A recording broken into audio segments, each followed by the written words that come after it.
প্রধান উপদেষ্টার সঙ্গে বৈঠকে ডিসেম্বরের নির্বাচনী রোডম্যাপ ও খলিল আসিফ মাহফুজকে বাদ দেওয়ার দাবি বিএনপি। সংস্কার ও নির্বাচনের সঙ্গে দৃশ্যমান বিচার চায় জামাত ও এনসিপি। পদত্যাগ করছেন না ডক্টর ইউনূস, দায়িত্ব পালনকে অসম্ভব করে তোলা হলে জনসম্মুখে জানিয়ে পরবর্তী সিদ্ধান্ত, উপদেষ্টা পরিষদের বিবৃতি। লন্ডনে সালমান এফ রহমান পরিবারের ১,৫০০ কোটি টাকার সম্পত্তি জব্দ, পাচারকৃত অর্থ ফেরানোর চেষ্টায় বাংলাদেশ ব্যাংক।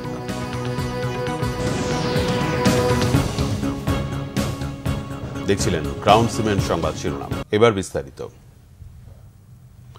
অন্তর্বর্তী সরকারের বিতর্কিত ৩ উপদেষ্টাকে বাদ দিয়ে উপদেষ্টা পরিষদ পুনর্গঠনের দাবি জানিয়েছে বিএনপি।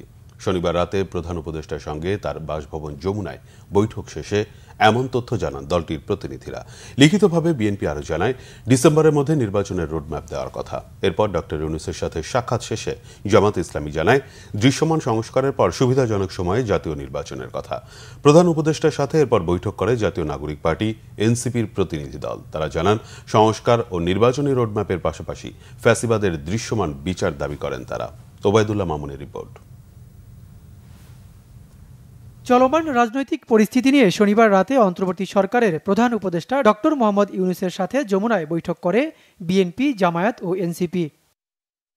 সন্ধ্যা ৭:৩০টায় যমুনায় প্রবেশ করেন বিএনপির স্থায়ী কমিটির সদস্য ডক্টর খন্দকার মোশাররফ হোসেন সহ আব্দুল মঈন খান, আমির খসরু মাহমুদ চৌধুরী ও সালাউদ্দিন আহমেদ।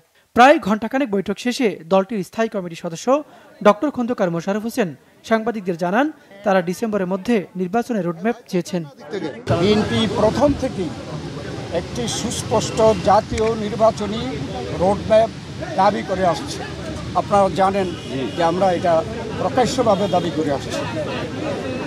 সুষ্ঠু, নিরপেক্ষ ও অবাধ নির্বাচন অনুষ্ঠানের উদ্দেশ্যে সরকারের নিরপেক্ষতা বজায় রাখার স্বার্থে বিতর্কিত উপদেষ্টাদের বাদ দিয়ে উপদেষ্টা পরিষদ পুনর্গঠনের জন্য আমরা দাবি জানিয়েছি। এদিকে রাত ৯:৩০টায় প্রধান উপদেষ্টার সাথে বৈঠক শেষে সাংবাদিকদের সঙ্গে কথা বলেন জামায়াতের আমির ডাক্তার শফিকুর রহমান। জনগণের কোনো ধরনের বড় ভোগান্তি না হয়ে একটা কমফোর্টেবল টাইমে এই নির্বাচনটা হওয়া উচিত আমরা মনে করি। আর ২ নম্বর আমরা বলেছি, এই নির্বাচনের আগে অবশ্যই সংস্কার এবং দৃশ্যমান বিচারের কিছু প্রক্রিয়া জনগণের সামনে আসতে হবে। প্রধান উপদেষ্টার সাথে বৈঠক শেষে রাত ১০টার দিকে সাংবাদিকদের বৈঠকের বিষয়ে অবহিত করে এনসিপি। দলটির আহ্বায়ক নাহিদ ইসলাম বলেন, প্রধান উপদেষ্টা কোনো দলের প্রতি দায়বদ্ধ নন। উনি যাতে দায়িত্বে থাকেন, দায়িত্ব থেকে রাজনৈতিকভাবে আলোচনার মাধ্যমে সকল পক্ষের সকল সমস্যার সমাধান করেন। কোনো রাজনৈতিক দল নয়, বরং জনগণ এবং যে গণ অভ্যুত্থানকারী ছাত্র জনতা, তাদের আহ্বানেই তিনি দায়িত্বে এসেছেন এবং তাদের আকাঙ্ক্ষা বাস্তবায়নের জন্যই তিনি আসলে কমিটেড। কোনো রাজনৈতিক দলের প্রতি উনি কমিটেড নয়। এই বিষয়টা যাতে উনি বিবেচনা করেন যে কোনো সিদ্ধান্তের ক্ষেত্রে। শেখ হাসিনার আমলে হওয়া জাতীয় এবং স্থানীয় পর্যায়ে সকল নির্বাচনকে আমরা আনুষ্ঠানিকভাবে অবৈধ ঘোষণা করতে বলেছি। বৈঠকের সার্বিক বিষয় নিয়ে গণমাধ্যমে কথা বলেন প্রধান উপদেষ্টার প্রেস সচিব শফিকুল আলম। বলেন, ডক্টর ইউনূসের ওপর আস্থা আছে দেশের রাজনৈতিক দলগুলোর। আগামী জুনের মধ্যে নির্বাচনের বিষয়ে জামায়াত ও এনসিপি একমত পোষণ করেছে বলেও জানান প্রেস সচিব। প্রফেসর ইউনূস বিএনপির ওই মিটিংয়েই বলেছেন যে ইলেকশন উনি ডিসেম্বর থেকে জুনের মধ্যে করবেন। উনি বলেছেন যে উনি জুন ৩০ কাট অফ টাইম, এর ওই পারে যাবে না। উনি এক কথার মানুষ, উনি যেটা বলেন সেই কথাটা উনি রাখেন। চলমান রাজনৈতিক পরিস্থিতি নিয়ে রবিবার সর্বদলীয় বৈঠক করবেন প্রধান উপদেষ্টা ডক্টর মোহাম্মদ ইউনূস। আমাদের chief adviser Obaidullah Mamun, Bangla vision, Dhaka. দেশকে স্থিতিশীল রাখতে নির্বাচন, বিচার ও সংস্কার কাজ এগিয়ে নিতে এবং চিরতরে এদেশে স্বৈরাচারের আগমন প্রতিহত করতে বৃহত্তর ঐক্য প্রয়োজন বলে মনে করে উপদেষ্টা পরিষদ। এ বিষয়ে অন্তর্বর্তী সরকার রাজনৈতিক দলগুলোর বক্তব্য শুনবে এবং সরকারের অবস্থান স্পষ্ট করবে। উপদেষ্টা পরিষদ এক বিবৃতির পত্রে তাদের এই অবস্থানের কথা জানিয়েছে। শনিবার জাতীয় অর্থনৈতিক পরিষদের সভা শেষে উপদেষ্টা পরিষদের এক অনির্ধারিত বৈঠক অনুষ্ঠিত হয়। অন্তর্বর্তীকালীন সরকারের উপর অর্পিত 3টি প্রধান দায়িত্ব নির্বাচন, সংস্কার ও বিচারের বিষয়ে বিস্তারিত আলোচনা হয় এতে। দায়িত্ব পালনে বিভিন্ন সময়ে নানা ধরনের অযৌক্তিক দাবি দেওয়া, উদ্দেশ্য প্রণোদিত ও এখতিয়ার বহির্ভূত বক্তব্য এবং কর্মসূচি দিয়ে স্বাভাবিক কাজের পরিবেশ বাধাগ্রস্ত করে তোলা এবং জনমনে সংশয় ও সন্দেহ সৃষ্টি করা, এসব নিয়ে বিস্তারিত আলোচনা হয় প্রধান উপদেষ্টা প্রফেসর মোহাম্মদ ইউনূসের সভাপতিত্বে অনুষ্ঠিত বৈঠকে। বিবৃতিতে বলা হয়, শত বাধার মাঝেও গোষ্ঠী স্বার্থকে উপেক্ষা করে অন্তর্বর্তী সরকার দায়িত্ব পালন করে যাচ্ছে। পরাজিত শক্তির ইন্ধনে এবং বিদেশি ষড়যন্ত্রের অংশ হিসেবে সরকারের উপর আরোপিত দায়িত্ব পালনকে অসম্ভব করে তোলা হলে সরকার সকল কারণ জনসম্মুখে উপস্থাপন করে পরবর্তী সিদ্ধান্ত গ্রহণ করবে। বিবৃতিতে জানানো হয়, অন্তর্বর্তীকালীন সরকার জুলাই অভ্যুত্থানের প্রত্যাশাকে ধারণ করে, কিন্তু সরকারের সক্রিয়তা, সংস্কার উদ্যোগ, বিচার প্রক্রিয়া, সুষ্ঠু নির্বাচন ও স্বাভাবিক কার্যক্রমকে বাধাগ্রস্ত করে এমন কর্মকাণ্ড অর্পিত দায়িত্ব পালন করাকে অসম্ভব করে তুললে সরকার জনগণকে সঙ্গে নিয়ে প্রয়োজনীয় সিদ্ধান্ত গ্রহণ করবে। এর আগে প্রধান উপদেষ্টা পদত্যাগ করছেন না। অন্তর্বর্তীকালীন সরকারের কাজ শেষ না হওয়া পর্যন্ত কেউ কোথাও যাচ্ছেন না বলে জানান পরিকল্পনা উপদেষ্টা ওয়াহিদুদ্দিন মাহমুদ। শনিবার জাতীয় অর্থনৈতিক পরিষদের নির্বাহী কমিটি একনেকের বৈঠক শেষে সাংবাদিকদের প্রশ্নের উত্তরে পরিকল্পনা উপদেষ্টা একথা বলেন। বৈঠকে 11,851 কোটি টাকা ব্যয়ে 9টি প্রকল্পের অনুমোদন দেয় একনেক। রাজধানীর আগারগাঁও পরিকল্পনা মন্ত্রণালয়ের এনইসি কক্ষে অনুষ্ঠিত বৈঠকে সভাপতিত্ব করেন প্রধান উপদেষ্টা অধ্যাপক মোহাম্মদ ইউনূস। এর মধ্যে সরকারের অর্থায়ন প্রায় 8,047 কোটি টাকা, প্রকল্প ঋণ 3,000 কোটি টাকা এবং সংস্থাগুলোর নিজস্ব অর্থায়ন 816 কোটি টাকা। চলে যাবেন বলেননি, তিনি বলছেন যে আমাদের যে কাজ করছি, আমাদের সামনে যে দায়িত্ব দেওয়া হয়েছে সেই দায়িত্ব পালনে অনেক প্রতিবন্ধকতা সৃষ্টি হয়েছে, কিন্তু আমরা সকল প্রতিবন্ধকতা কাটিয়েই আমাদের অর্পিত দায়িত্ব, এটা তো একটা বড় দায়িত্ব, এর উপর নির্ভর করবে দেশের ভবিষ্যৎ, বহু বছরের ভবিষ্যৎ। এই দায়িত্ব ছেড়ে তো আমরা যেতে পারবো না। আমরা আহ্বান জানাবো গণ অভ্যুত্থানের পক্ষের সকল শক্তিকে, রাষ্ট্রীয় সকল সংস্থাকে আমাদের এই লক্ষ্য অর্জনে সহায়তা করার জন্য। বিএনপির স্থায়ী কমিটির সদস্য ডক্টর আব্দুল মঈন খান বলেছেন, জুলাই বিপ্লবের পর ফ্যাসিবাদ বিরোধী ঐক্যে ফাটল তৈরি করায় বর্তমান অস্থিতিশীল পরিস্থিতি তৈরি হয়েছে। শনিবার জাতীয় প্রেস ক্লাবে এক আলোচনায় মঈন খান বলেন, ঐক্য বজায় রেখে গণতন্ত্রের উত্তরণ ছাড়া এখন আর কোনো সমাধান নেই। তিনি বলেন, নির্বাচনের মাধ্যমে সঠিক পথে আসতে হবে। আগে সুষ্ঠু নির্বাচন হয়নি বলেই দেশ সঠিক পথে ছিল না। বিএনপির এই নেতা বলেন, এমন পরিস্থিতি তৈরি করা হয়েছে যেখানে নির্বাচনের কথা বললেই অপরাধ। যারা নির্বাচন চায় না তারা গণতন্ত্র চায় না, মানুষের কল্যাণ চায় না। জাতীয় নির্বাচন নিয়ে ধোঁয়াশা তৈরির কোনো সুযোগ নেই বলেও মন্তব্য করেন ডক্টর মঈন খান। বাংলাদেশ 15 বছর স্বৈর শাসনে ছিল, বাংলাদেশের সমাধান হচ্ছে আমাদের গণতন্ত্রের উত্তরণ। এছাড়া দ্বিতীয় কোন সমাধান বাংলাদেশের 18 কোটি মানুষের সামনে নেই। চলতি বছরের ডিসেম্বরের মধ্যে জাতীয় নির্বাচন অনুষ্ঠানের দাবি করে বিএনপির স্থায়ী কমিটির সদস্য নজরুল ইসলাম খান অন্তর্বর্তী সরকারকে প্রশ্ন করেছেন, আগামী বছর জুনে নির্বাচন করা গেলে এবছর ডিসেম্বরে কেন করা যাবে না? রাজশাহী ও রংপুর বিভাগের যুবদল, স্বেচ্ছাসেবক দল ও ছাত্রদলের সমন্বয়ে শনিবার বগুড়ায় অনুষ্ঠিত তারুণ্যের রাজনৈতিক অধিকার প্রতিষ্ঠা সমাবেশে তিনি এ প্রশ্ন করেন। তিনি বলেন, যতটুকু সংস্কার প্রয়োজন তা সম্পন্ন করে নির্বাচনের রোডম্যাপ ঘোষণা করতে হবে। বলেন, কেন নির্বাচন পরে হবে? বাংলাদেশের জনগণ বুঝে গেছে, একটি নতুন দলকে তৈরি হবার সুযোগ দিতে কালক্ষেপণ করা হচ্ছে। বগুড়া শহরের কেন্দ্রীয় ঈদগাহ ও সেন্ট্রাল হাই স্কুল মাঠে এই সমাবেশে বিএনপির সিনিয়র যুগ্ম মহাসচিব রুহুল কবির রিজভীও উপস্থিত ছিলেন। চট্টগ্রাম বন্দর বিদেশিদের হাতে তুলে দেওয়ার প্রতিবাদ করে তিনি বলেন, চট্টগ্রাম বন্দর বিদেশিদের হাতে তুলে দিতে হবে কেন? দেশে কি যোগ্য লোকের অভাব পড়েছে? বাংলাদেশের 53 বছরে বন্দর পরিচালনায় যোগ্য লোকের অভাব নেই বলে তিনি দাবি করেন। সমাবেশ শুরু ও শেষের দিকে বৃষ্টি হলেও হাজার হাজার নেতাকর্মী বৃষ্টিতে ভিজে বক্তব্য শোনেন। কাকরাইলের অবস্থান কর্মসূচি স্থগিত করা হলেও নগর ভবনে কর্মবিরতি চালিয়ে যাচ্ছেন ঢাকা দক্ষিণ সিটি কর্পোরেশনের কর্মকর্তা কর্মচারীরা। কর্মসূচির কারণে নগরবাসীর যেন ভোগান্তি না হয়, শনিবার আন্দোলনরতদের সেই পরামর্শ দিয়েছেন ইশরাক হোসেন। বলেছেন, বেঁধে দেয়া সময়ের মধ্যে সরকারের পদক্ষেপ দেখে আজ পরবর্তী কর্মসূচি দেয়া হবে। মিরাজ হোসেন গাজীর রিপোর্ট। ইশরাক হোসেনকে মেয়রের দায়িত্ব বুঝিয়ে দেওয়ার দাবিতে নগর ভবনে কর্মবিরতি চালিয়ে যাচ্ছেন ঢাকা দক্ষিণ সিটি কর্পোরেশনের কর্মকর্তা কর্মচারীরা। শনিবারও দিনভর দফায় দফায় বিক্ষোভ করেন বিভিন্ন বিভাগের কর্মকর্তা কর্মচারীরা। যেখানে আমরা যারা চাকরি করি আমরা ওই দাবি মেনে নেওয়ার জন্য দ্রুত শপথ পালনের জন্য আমরাও জোর দাবি জানাচ্ছি। মেয়র ইঞ্জিনিয়ার ইশরাক হোসেনকে শপথ পাঠ করাবো, এটাই আমাদের সকলের চাহিদা এবং ঢাকাবাসীর চাহিদা। শপথ অবিলম্বে করার জন্য, আর নাইলে আমরা বাড়ি ফিরে যাব না আমাদের রক্তপিণ্ড থাকতে।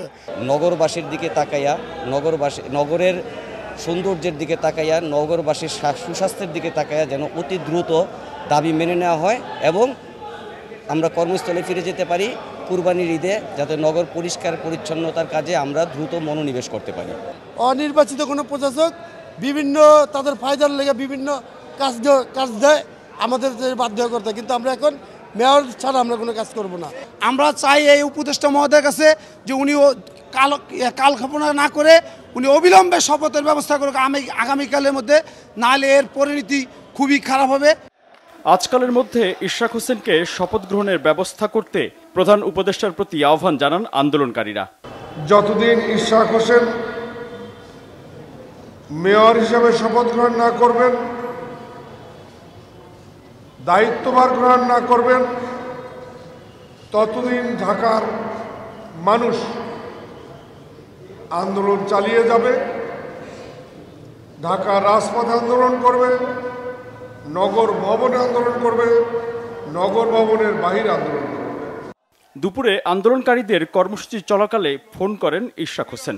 কর্মবিরতির কারণে যাতে নগরবাসীর সেবা বিঘ্নিত না হয় সেই আহ্বান জানান ইশরাক হোসেন।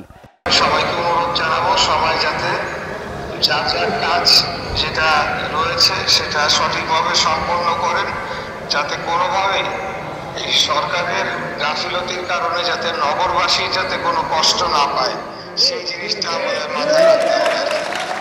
আপনাদেরকে অনুরোধ জানাচ্ছি যে শহরটাকে ঠিক রাখা, পরিষ্কার পরিচ্ছন্ন রাখা এবং সকল দায়িত্ব পালন করা, এটা আমাদের জন্য জরুরি। আন্দোলনকারীরা বলেন, সরকারের ভিতরে থেকে একটি মহল ডক্টর মোহাম্মদ ইউনূসকে বিতর্কিত করতে চাইছে, এজন্য ইশরাক হোসেনকে মেয়রের দায়িত্ব পালন করতে দিচ্ছে না বলেও অভিযোগ করেন ঢাকা দক্ষিণ সিটি কর্পোরেশনের কর্মকর্তা কর্মচারীরা। মিরাজ হোসেন গাজী, বাংলা ভিশন, ঢাকা। সেনাবাহিনীকে নিয়ে বিতর্কিত মন্তব্যে দেশের সার্বভৌমত্ব ক্ষতিগ্রস্ত হবে বলে মন্তব্য করেছেন বাংলাদেশ জামাত ইসলামীর আমির ডাক্তার শফিকুর রহমান। বলেন, নির্বাচনের জন্য সরকারকে বাধ্য নয়, সহযোগিতা করবে জামাত।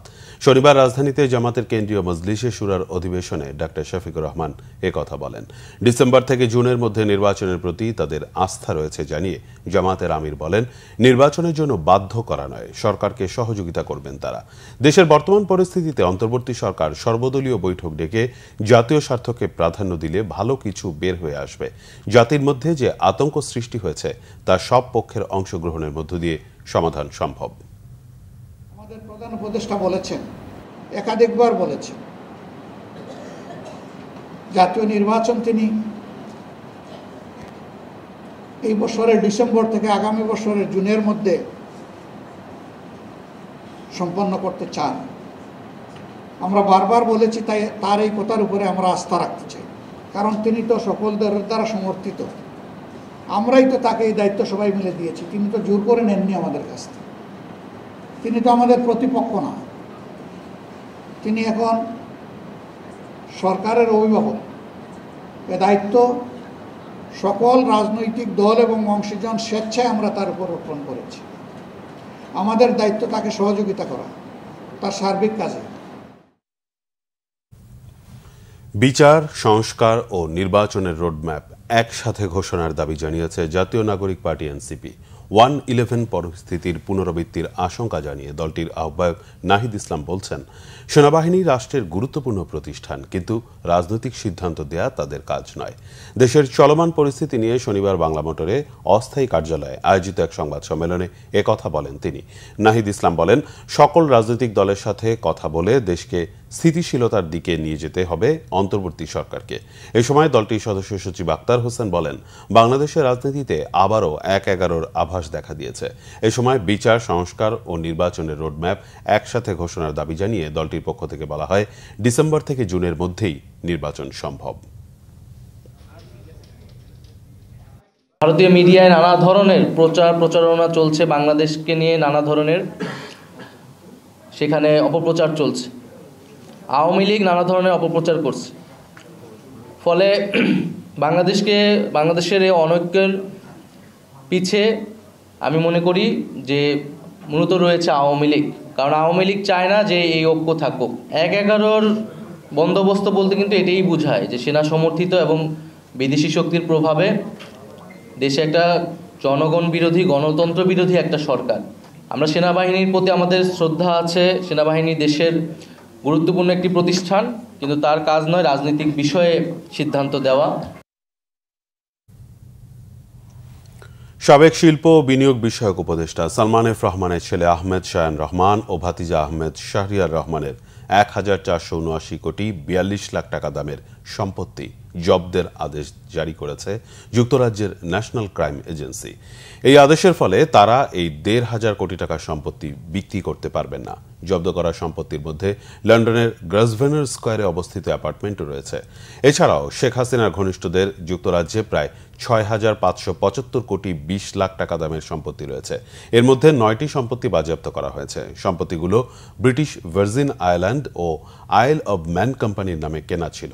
বাংলাদেশ দুর্নীতি দমন কমিশনের চেয়ারম্যান মোহাম্মদ আব্দুল মোনেম যুক্তরাজ্য কর্তৃপক্ষকে জানিয়েছেন, সালমান এফ রহমান ও তার ছেলে আহমেদ শায়ান দুর্নীতির মামলার সন্দেহভাজন। অবশ্য আহমেদ শায়ানের বিরুদ্ধে ওঠা সব অভিযোগ জোরালোভাবে অস্বীকার করেছেন বলে জানিয়েছেন আহমেদ শায়ানের আইনজীবী। দেশ থেকে পাচার করা অর্থে বিদেশে গড়ে তোলা সম্পদ ফ্রিজে সংশ্লিষ্ট রাষ্ট্রগুলোর ভূমিকা ইতিবাচক। এসব সম্পদ যেন বিদেশে বিক্রি বা হস্তান্তর করতে না পারে সে ব্যাপারে সংশ্লিষ্ট দেশগুলোর কাছে আইনিভাবে সহায়তা চাওয়া হচ্ছে। শনিবার রাজধানীর আগারগাঁওয়ে পল্লী কর্মসংস্থান সহায়ক ফাউন্ডেশন পিকেএসএফ এর ক্রেডিট বর্ধিতকরণ প্রকল্প সিইএস এর উদ্বোধনী অনুষ্ঠানে এসব কথা জানান কেন্দ্রীয় ব্যাংকের governor doctor Ahsan H Mansur. বলেন, আন্তর্জাতিক গণমাধ্যমে পাচার হওয়ার ঘটনাগুলো আরও প্রকাশ পাবে।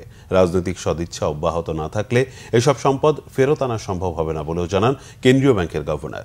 এ সময় তিনি আরও জানান, ডিজিটাল ব্যাংকের পূর্বের অনুমোদন প্রক্রিয়ায় স্বচ্ছতা ছিল না, তাই ডিজিটাল ব্যাংক লাইসেন্স প্রদান প্রক্রিয়া পুনর্বিবেচনা করবে বাংলাদেশ ব্যাংক। তবে আগের লাইসেন্স বাতিলে এখনও সিদ্ধান্ত হয়নি বলেও জানান তিনি। সব জায়গায় কিন্তু উনি বলেন যে আমাদের যে চুরি করা অর্থ আমরা ফেরত নিয়ে আসবো। এটা আমাদের পলিটিক্যাল কমিটমেন্ট, সব সরকারেরই এটা পলিটিক্যাল কমিটমেন্ট থাকা উচিত। এটারই পার্ট হিসেবে আমরা এখন দেখছি যে আন্তর্জাতিক সম্প্রদায় তারাও কিন্তু একটা চাপের মধ্যে আছে। এটাকে অ্যাক্টিভলি পলিটিক্যাল সার্কেলে রাখতে হবে। এটা না রাখলে পরে এটা ভুলে গেলে এই সম্পদ আসবে না। আন্তর্জাতিক সম্প্রদায়কে এটা স্মরণ করে দিতে হবে যে এটা নৈতিকতা বিরোধী, এটা রাখা ঠিক নয়। এটা যার সম্পদ, জনগণের সম্পদ, ডিপোজিটরদের টাকা, এটা তাদেরকে ফেরত দিয়ে দেওয়া উচিত এবং সেই ব্যাপারে তারা যেন তার তৎপরতা দেখান, এটাই আমাদের আশা। সরকারি চাকুরি আইন সংশোধন করে তদন্ত ছাড়াই ৮ দিনের নোটিশে চাকুরি থেকে কর্মচারীকে অব্যাহতি দেওয়া যাবে এমন বিধান বাতিলের দাবিতে বিক্ষোভ করেছেন সচিবালয় কর্মকর্তা কর্মচারীরা।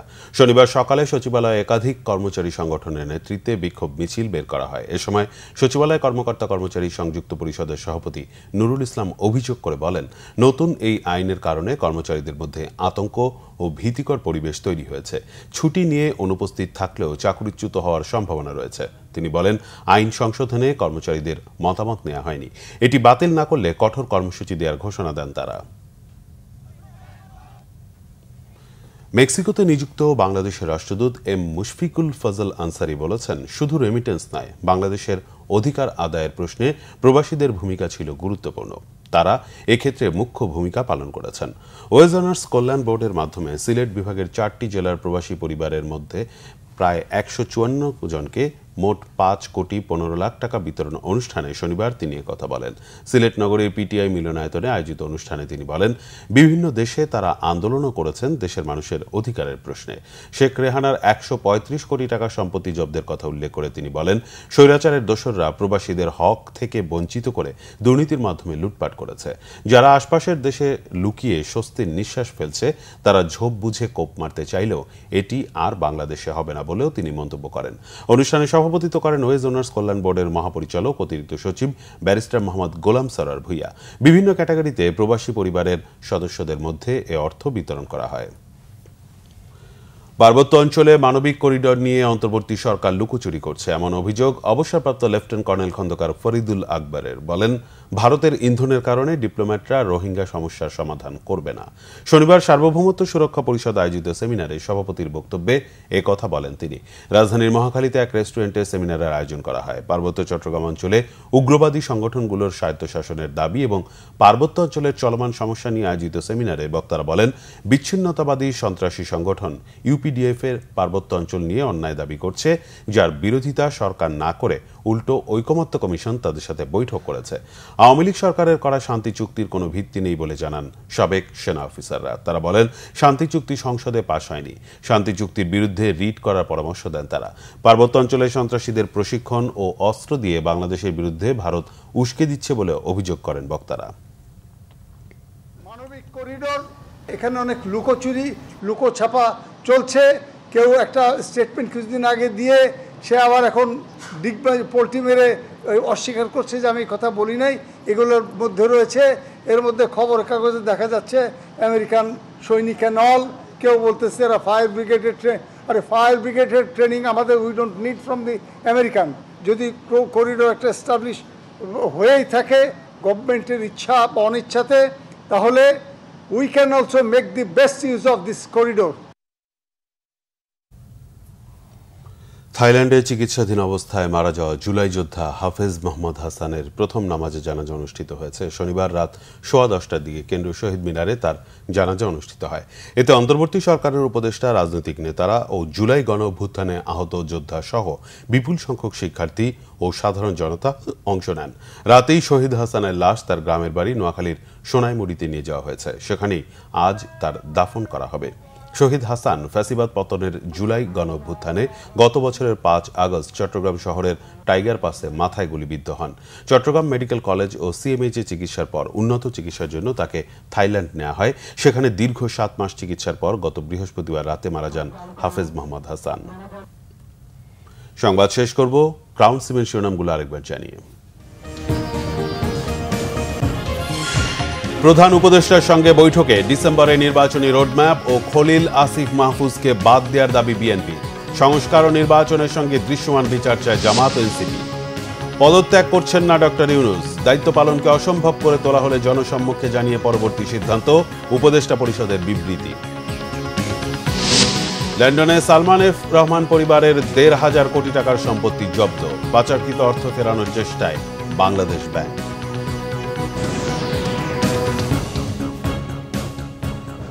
এই ছিল এখনকার মতো। পরের সংবাদ সকাল 10টায়, এর আগে 9টায় রয়েছে নিউজ টপ 10 দেখার আমন্ত্রণ রইল। এছাড়া বাংলাভিশন সংবাদ ও সংবাদ সংশ্লিষ্ট অনুষ্ঠান দেখতে ভিজিট করুন www.bvnews24.com ও facebook.com/banglavisionnews এবং সাবস্ক্রাইব করুন youtube.com/banglavisionnews। ধন্যবাদ।